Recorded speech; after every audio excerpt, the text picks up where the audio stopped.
Hey guys, welcome back to my YouTube channel. तो आज हम ड्रैगन गॉड सीरीज को फिर से कंटिन्यू करने जा रहे हैं। तो जैसे कि हमने प्रीवियस एपिसोड में देखा था, जॉनी बोल रहा होता है कि जुजू हमें घर जाने के लिए तैयार होना पड़ेगा, जल्दी से हमें एल्डर शू को बताना पड़ेगा कि हमें जाना पड़ना है। तो एपिसोड नंबर 181 की स्टार्टिंग होती है। जुजू बोल रही होती है कि घर जाना है, पर अगर वो तुम्हें ड्रैगन रेलम में जाने के लिए बोलेंगे तो क्या करोगे तुम? हम टाइमिंग को तो कंट्रोल कर ही नहीं सकते हैं। जॉनी बोल रहा होता है कि हम ये बोल सकते हैं कि हम ट्रेनिंग कर रहे हैं अकेले में, ताकि हमारे जो जख्म है ये हील हो जाए, और हम तभी बात करेंगे जब हम पूरे तरीके से ठीक हो जाएंगे। तो मुझे लगता है कि इसी बार हम वापस जा पाएंगे, और फिर इसके बाद हमारे पास ज़रा टाइम नहीं मिलेगा वापस जाने का। हमें काफ़ी ज़्यादा लंबा टाइम लग जाएगा फिर ड्रैगन रेलम में अगर हम वहाँ पे गए तो चाहे रिस्की भी क्यों ना हो, हमें जाना ही पड़ेगा। एक चक्कर तो काटना ही पड़ेगा घर का। जुजू बोल रही होती ठीक है, अगर ये काम नहीं करेगा तो हम अपने सर्वेंट्स को बता देंगे कि हम वहाँ पे गए हैं जहाँ पे हम पहले रहते थे, और उन्हें पता भी नहीं है कि हम कहाँ से आए हुए हैं, तो उन्हें मतलब वो ढूंढ नहीं पाएंगे हमारी लोकेशन को।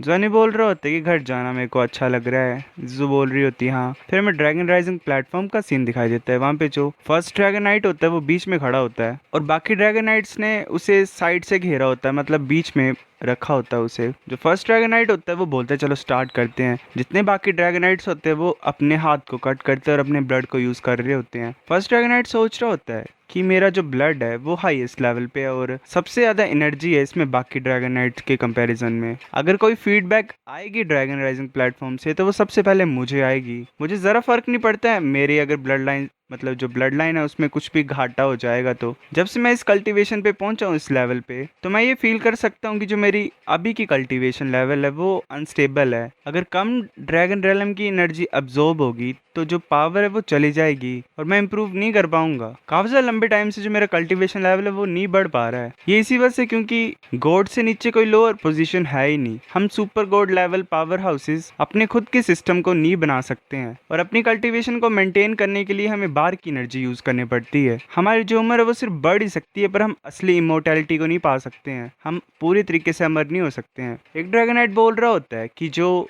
ड्रैगन राइजिंग प्लेटफॉर्म है वो रिएक्ट कर रहा है। वो सोच रहे होते हैं कि जो ड्रैगन नाइट्स थे पास के वो भी डिवाइन वर्ल्ड को बनाना चाहते थे अपनी सारी स्ट्रेंथ को लगा के, पर जितना मर्जी उन्होंने ट्राई किया, मतलब वो एक तरीके से डिवाइन वर्ल्ड के दरवाजे तक नहीं पहुंच पाए। जब तक किसी की personal strength legendary God king तक नहीं पहुंचती है तब तक गॉड रेलम की क्रिएशन होना बहुत ज्यादा मुश्किल है। अगर कोई पहुंच जाएगा लेजेंडरी गॉड किंग लेवल तक तो ही गॉड रेलम बन सकता है। अगर कोई किस्मत की बात ना हो, अगर तुम्हें कोई अच्छे इनकाउंटर्स ना मिले, मतलब चीजें ना मिले, तो चाहे तुम जितनी मर्जी साल लगा लो कल्टीवेशन में, आगे बढ़ना इम्पॉसिबल सा ही है। ऐसे तो जो पावर है ड्रैगन्स की ड्रैगन वर्ल्ड में वो काफी ज्यादा है, पर फिर भी उस लेवल तक पहुंचना काफी ज्यादा मुश्किल है। ब्लैक ड्रैगनाइट सोच रहा होता है इस टाइम लान ने हाँ ये लेवल पाया है ब्लड लाइन एनर्जी का ड्रैगन राइजिंग प्लेटफॉर्म में, जिसकी वजह से उसकी ब्लड लाइन इवॉल्व हो चुकी है। सेम ही इवोल्यूशन अगर हमारे साथ हो तो हमें एक तरीके से फायदा मिल जाएगा और हम आगे कंटिन्यू कर सकते हैं अपनी प्रैक्टिस करना। वो तीसरा ड्रैगनाइट सोच रहा होता है कि उस दिन जो लान थी वो आधे से ज्यादा अपने खून को खो चुकी थी, पर हम जो सुपर गॉड लेवल के ड्रैगन्स हैं इनके लिए हमारा खुद का ब्लड कुछ ज्यादा इंपॉर्टेंट होता है। हमारा ब्लड काफी ज्यादा होता है तो वो लान के कंपैरिजन में कुछ भी नहीं है। जो एनर्जी होती है वो एक तरीके से डिफरेंट कलर्स में कन्वर्ट हो जाती है। सभी बोल रहे होते हैं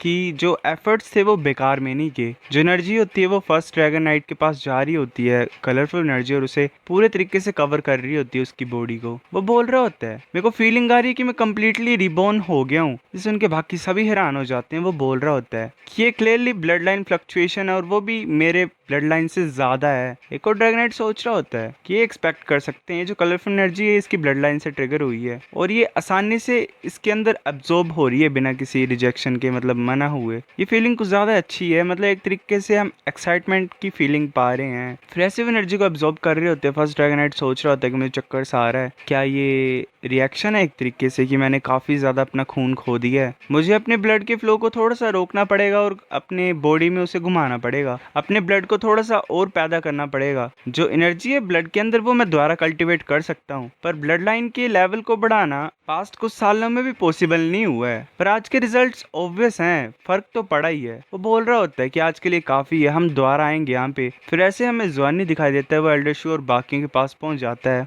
एल्डरशू बोल रहा होता है कि पहले मैंने सोचा था कि मेरे पास सिर्फ कुछ ही साल बचे हुए जीने के लिए और मैं अपने मिशन को खत्म कर देता तुम्हारी हेल्प करके और तुम्हें एक तरीके से पावरफुल बना के, पर ऐसा लग रहा है कि अब मैं मरूंगा नहीं, जो मेरी हेयर लाइन है वो भी वापस आ गई है। जॉनी बोल रहा होता है कि मैंने प्लान बनाया कि तुम्हें मेरे को वापस एकेडमी में लेके जाना है, क्योंकि अगर किसी को हम पीछे छोड़ देंगे और अगर उनके बारे में पता लग जाएगा तो काफी बड़ी मुसीबत आ जाएगी। एल्डरशू बोल रहा होता है सही है वापस जाना और एक तरीके से रिपोर्ट देना फेडरेशन को और एकेडमी को। जॉनी बोल रहा होता है कि एल्डरशू, हमने काफी ज्यादा इन्फॉर्मेशन को कलेक्ट किया और काफी ज्यादा रेयर मेटल्स को भी पाया है। अब मुझे बताओ कि अच्छा तरीका क्या होगा ड्रैगन की कोप्स को एक तरीके से बांटने के लिए। एल्डरशू बोल रहा होता है कि सारी इन्फॉर्मेशन हमने फेडरेशन को देनी है और एकेडमी को बताना है। और रही बात मिनरल रिसोर्सेज की, मुझे लगता है हमें उसे आधे में बांटना चाहिए। तुम जो कर रहे हो वो एक तरीके से फेडरेशन में अच्छा ही है, तुम्हें रैंक मिलेगा। और रही बात अगर ट्रेजर्स की, तो उसे तुम एकेडमी में ले जाओ तो वो ज्यादा सही रहेगा,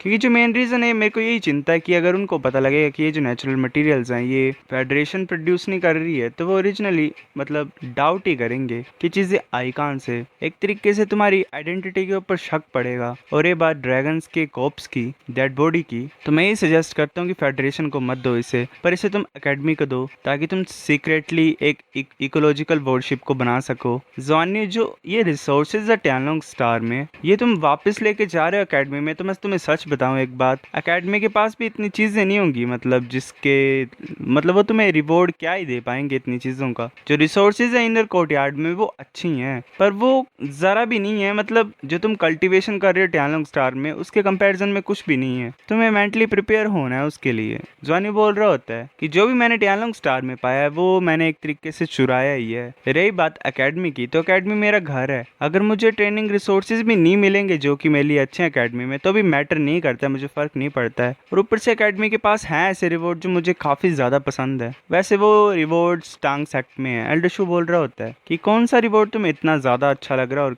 कौन सा इंटरेस्ट है तुम्हारा उसमें। जॉनी बोल रहा होता है टांग सेक्ट का फॉरबिडन ट्रेजर। ये सुन के एल्डरशू भी काफी ज्यादा हैरान हो जाता है। एल्डरशू बोल रहा होता है वेल, रिस्ट्रिक्शंस होती हैं फॉरबिडन वेपनरी या फिर जो भी ट्रेजर्स हैं उनको ओपन करने के लिए, और ऊपर से तुम चाहते क्या हो, टैनलोंग स्टार को उड़ा देना चाहते हो। और ऊपर से मैं तुम्हें एक चीज बता देता हूँ, एकेडमी और टांग सेक्ट ये सोचती है कि तुम हमेशा तबाही मचाते हो। जॉनी बोल रहा होता है कि ये सच नहीं है, पर मुझे एक तरीके से पावरफुल वेपन्स अच्छे लगते हैं सेल्फ डिफेंस के लिए। मैं सच में जानना चाहता हूँ कि जो डिस्ट्रक्टिव टेक्नोलॉजी है वो कितनी ज्यादा हो सकती है हमारी टांग सेक्ट की। अगर रिसोर्सेज की बात करें तो फेडरेशन काफी ज्यादा नीचे है ड्रैगन हॉर्स गैलेक्सी के कंपैरिजन में, पर अगर टेक्नोलॉजी की बात करें तो ड्रैगन हॉर्स गैलेक्सी काफी ज्यादा पीछे है फेडरेशन के। वो तो अभी टेक्नोलॉजिकल एज में घुसे ही नहीं है। शू बोल रहा होता है कि हाँ, बोल सकते हैं कि सिचुएशन इक्वल ही है। एक super God level dragon night अपनी पूरी पावर को यूज करके अटैक करता है। जॉनी बोल रहा होता है और हाँ, हमारे जो ड्रैगन किंग क्लास के हैं, मतलब ड्रैगन किंग क्लास के जो वेपन्स हैं वो काफी पावरफुल हैं। और उन्हें डर एक और चीज से है कि जो हमारी मदरशिप है उसमें जो मेन गन है वो काफी ज्यादा पावरफुल है। तो मैं टेक्नोलॉजी चाहता हूँ एज अ रिवॉर्ड। मैं चाहता हूँ कि जो 33 स्काई विंग्स हैं वो सेफ रहें, उनकी शिप्स स्ट्रॉन्ग बन जाएं। शू बोल रहा होता है चलो ये ठीक है, मैं समझ गया तुम क्या चाहते हो। जॉनी बोल रहा था शुक्रिया एल्डर शू। फिर एक तरीके से 3 दिन लग गए उनको पूरी तरीके से अपने फ्यूल को खत्म करके फुल स्पीड में पहुंचने के लिए वापस। जो 33 स्काई विंग्स बैटलशिप थी वो वापस 7th फ्लीट पे पहुंच चुकी थी। बैटलशिप की हेल्प से जो 33 स्काई विंग्स थे वो एकदम से गायब हो गए ड्रैगन हॉर्स गैलेक्सी से और वापस बैटलशिप के अंदर एंटर कर चुके। जो कैप्टन होता है वो बोल रहा था जॉनी वापस आ गए हो तुम। जॉनी बोल रहा था कैप्टन तुम यहाँ पे खुद ब खुद क्यों आए। वो जॉनी को पकड़ लेते और बोलते थे रहो शरारती बच्चे। जॉनी बोल रहा था हैं। वो बोलते जॉनी यहाँ पे कोई भी नहीं है, तो मुझे सच बताओ।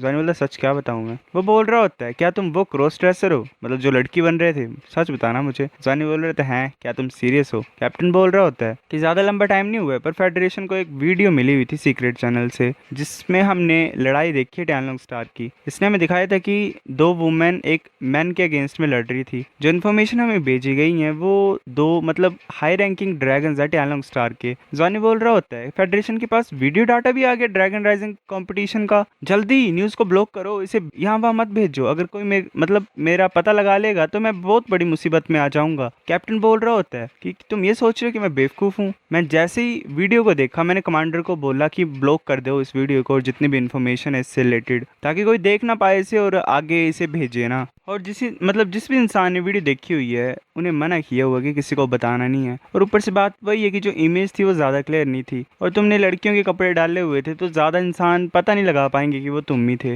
मैंने इसीलिए तुम्हारा पता लगाया क्योंकि जीजू तुम्हारे साथ थी। इसीलिए मैं तुमसे पूछ रहा हूँ, क्या तुम अपने आप को लड़की बना के घूम रहे हो या तुम असली में लड़की हो जो कि लड़के का भेष बदल के घूम रहा है। ये सुन के जॉनी को गुस्सा आ जाता है। जॉनी बोलता है ऑफ कोर्स मैं एक लड़का हूँ और मैंने लड़की के कपड़े डाले थे। तुम्हें पता है हमारे जो मार्शल सोल है और उसका ब्लड कैसा है, मतलब ड्रैगन ब्लड। हमने अपने आप को हाई रैंकिंग ड्रैगन्स में बदल के गए थे। हम एक तरीके से इन्फिल्ट्रेट किया था हमने अपने आप को वहाँ पे। कैप्टन बोल रहा होता है इतना अच्छा टैलेंट, तुम सचमुच टैलेंटेड हो। मैंने एक्सपेक्ट नहीं किया था कि तुम इस तरीके से अपने आप को इन्फिल्ट्रेट करोगे। एक लड़का जो कि लड़की बन के घूम रहा है और ऊपर से इतना ज्यादा सेम टू सेम लगता है लड़की की तरह। हम भी पता नहीं लगा पा रहे थे कि मतलब तुम कौन हो एक्चुअल में। तुम जीतते हो। जॉनी बोल रहा होता है तुम मेरी तारीफ कर रहे हो कि मेरी बेइज्जती कर रहे हो तुम। फिलहाल जॉनी ने काफी ज्यादा इंपॉर्टेंट इन्फॉर्मेशन और जो मिनरल्स थे वो उस कैप्टन को दे दिए थे। जो कैप्टन यान था उसने एक अच्छी position as a reward Johnny को प्रोवाइड कर दी थी फ्लीट में। जनरल बाइलिंग ने भी फिर हैप्पीली अप्रूव कर दिया ड्यूला स्टार में उनकी रिटर्न को। सो गाइस ये एपिसोड इतना था। अब नेक्स्ट मिलाता हूँ कुछ दिनों में, तब तक मिलते हैं आपसे। लाइक कर देना। बाय।